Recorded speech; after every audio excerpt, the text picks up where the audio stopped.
Alright, welcome back. This is the second part of the video featuring the water and ice part of my dungeon. And after entering the combination, or actually not really entering the combination, just breaking down the door because I didn't remember the correct combination anymore, we get the item for this dungeon, which is the TNT. And everybody loves blowing up stuff. I mean, at least I do, and I can't really see why one wouldn't love to blow shit up. Yeah, so here we go. Actually, huge overkill on my part here. You only need one bomb, but yeah, that didn't quite work out. You can see all like the guts of the dungeon and stuff. Yeah, so we pick up a new sand key with our newfound item and going back to this kind of central water kind of towerish thing to check out where we can use our bombs. Also, in the previous video, we also already configured together like the iron blocks, so we actually have those as well. Yeah, so the part coming up next is pretty much like something I don't know how it's called in English, honestly. I'm Swiss, and my English is probably pretty decent, I hope. I do live in Canada at the moment, so I do get regular practice. But I don't know the English word for that. It's kind of the thing they use in canal systems to kind of like bridge, you know, where they fill, they let a ship in, then they fill the container with water, let it rise up, and then let it float out. It's called a Schleuse in German, but I don't really know the English expression. So yeah, it's pretty much that. And once we get to it, I will actually explain a little more behind the original intent for that, which was a lot more complicated. So yeah, we're pretty much doing a wrap-up here of what we did before, and this dirt pillar here will actually be gone in the version you play. Since actually, you know, while recording this video, I had to play through the whole dungeon, which I didn't really do, to be honest, before I finished, before I published it. So I did find a huge amount of bugs that were actually still needed to be fixed, but they're all fixed now in the version that's available for download.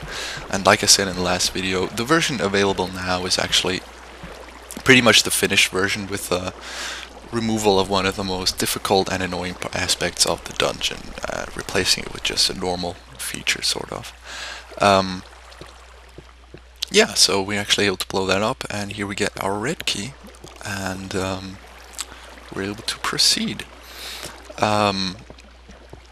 Yeah, so like I said before, like down there is where you actually found the correct combination, and I'm not really sure what else there is to talk about much on this part. The room below, Angry Poncho mentioned it was like similar to the one where you fight the boss, which is actually not true. It was pretty much just a decorative room because I had nothing to put in here.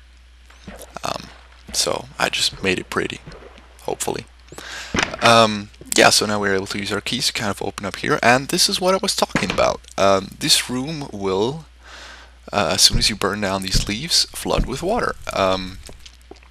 Taking a quick look up, this is what it looks like. And the reason there is lava up there is actually the reason behind what I was originally intending to do.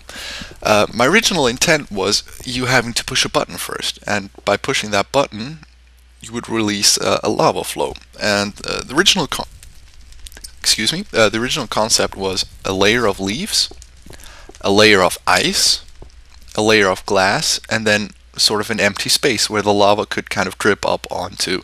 So the lava would then sort of melt the ice through the glass, and by burning away the leaves, you would then have the water melt down. But because this was really complex to build and really annoying, actually, I really didn't feel like doing it. And since I was actually first intending to build this like I built it on a server and it was intended to be played on the server, and I really didn't feel like resetting the mechanic every time, since lava doesn't really disappear once you remove its spawning block. So that's why it ended up like this. I will probably include the correct mechanic in the second part. And here we actually already like have a small prelude to what the next part of the dungeon is going to be about. Jumping puzzles. Don't we all just love jumping puzzles? I certainly do. Yeah, it's pretty much the same thing. You just have to jump up, burn down the leaves, and then you can swim through. Um, yeah, the next part is the reason why this is called ice, and essentially it was the reasoning behind it was I built this huge amount. This water dungeon was pretty much based on riddles and figuring out stuff. So for this part, I found, wow, I really have like no good ideas of what I could do with like a room. I don't want like a long, big room sort of thing. So I decided to make it a jumping puzzle room. Hallelujah. Um, for maximum like snowstorm effect, you actually do what I do here and just turn down the viewing distance, which kind of gives it this snowstormy blizzard kind of feel. And yeah, what you just saw here is me falling, missing a jump, which will happen incredible amount of time, like a lot. Not particularly actually due to the fact that it's ice. I mean, it does annoy. That's actually why I made it that way, and not just like blocks, as you will see in the final room of the dungeon. I made it ice because I thought, like, yeah, well, I could give this an ice theme that would fit right into the water theme from before, and it would give like an extra annoyance. So in case you are really paranoid about jumping around on ice, I suggest you just press shift as soon as you land. That way you will never ever ever slide off one of the blocks.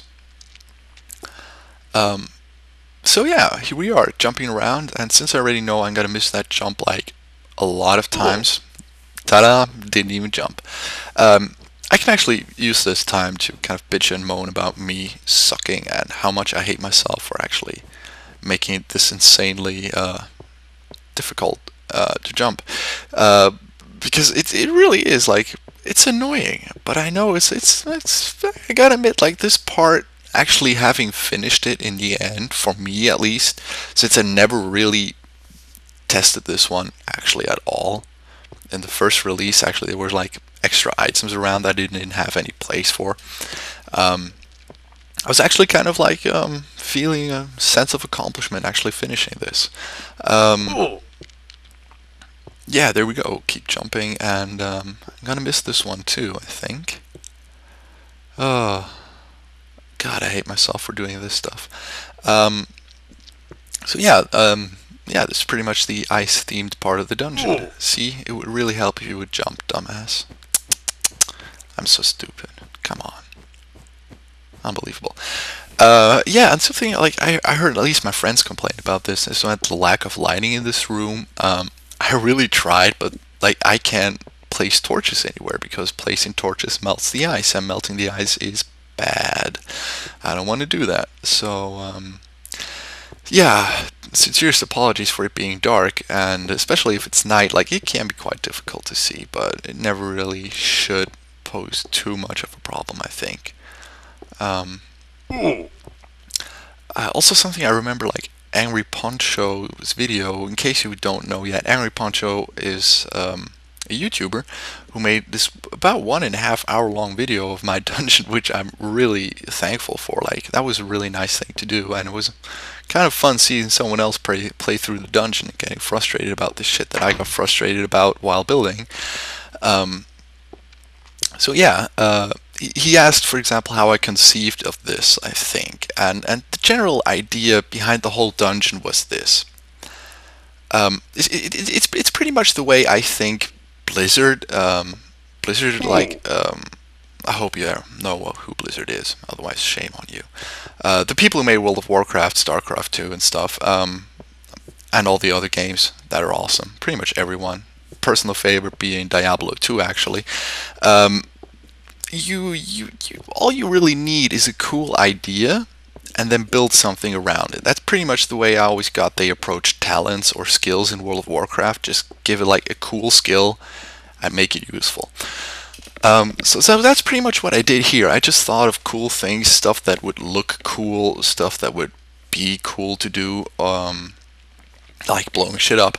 And yeah, that's pretty much how most of this stuff came around. Like, usually when I made something, I just had like a basic idea of kind of what I wanted to do, like sort of a picture in my head that didn't really look like anything yet. So it was more like, yeah, most of the stuff was kind of constructed and planned while building it. There wasn't really any grand scheme planning prior to it. Like, of course, for the last room that we will not see actually. Kind of clarify this in the last video then. For the final room, it was actually pretty much the only room I really planned out from A to B. It was like, since it's three-dimensional and has multiple levels to it, I couldn't go for the whole just making shit up as I go along approach, since that would have messed up, and I couldn't have, certain places being somewhere because it could just drop down to where we weren't supposed to be.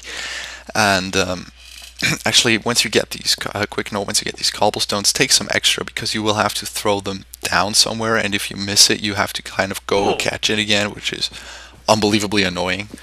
But it's like generally just one set of cobblestone. So yeah, back to what I was talking about, which was, let me think. Yeah, pretty much the design approach. Like I said, just find something cool, something that looks cool, and kind of build something around it, and then add in all the riddles and details later on. That's pretty much how I'm building the new dungeon as well. Is pretty much just finding basic ideas or concepts for what rooms should look like, or the whole dungeon should look like, or what I want to do, and then construct the whole dungeon based on that. This is actually also the mechanic you saw here, which is with the torches. There's torches underneath, and once the water hits the torches, they disappear, so the sand falls down. It's actually a mechanic I wanted to include a lot more, but I never really got around to it. Like, I have it once in the final room and here, which really, in hindsight, kind of disturbs me, because I really wanted to include it more often, since I do find it a rather cool thing to do. And it was actually in the very first room I ever designed, which was buried somewhere beneath the grounds. So yeah, not really much else to say here. Let me think. Right, yeah, something else I wanted to mention was the AdventureCraft mod I mentioned earlier on, and just to clarify this, the version I will be releasing is like a Fire Temple rehash of sorts, and it will be very different in concept to this dungeon. This dungeon was built like, essentially every room had like its set of riddles to it that you had to solve. For the next part, it will be, I'm trying around with this. Like, I'm not sure. I wouldn't like. That's why I'm making it a pre-release, to kind of get some feedback on it. But the next part will be a lot more like a Zelda dungeon, with like grand scale. You will be sort of in a place that you will have to visit certain places more often. You kind of have to go back and forth. At least that's the intent. So aside from the AdventureCraft mod edition, there will be a general like difference in dungeon concept. So yeah, as soon as I get the pre-release out, which will be in like probably a month or so, I'm not making any promises here, don't quote me on this, but yeah, I'm trying to get it done. Since working on this is kind of a soothing thing for me as well, and I actually enjoy it. So yeah, once that gets out, like I said, I'd love some feedback on it, and if the new concept or the AdventureCraft is like too much, or it doesn't really blend into the kind of dungeon you like that I built here, yeah, but we will see. Time will tell. Yeah, so this part of the video is almost over, and we will see you again in the last part of the water and ice part. So till then, have a nice day, and bye-bye.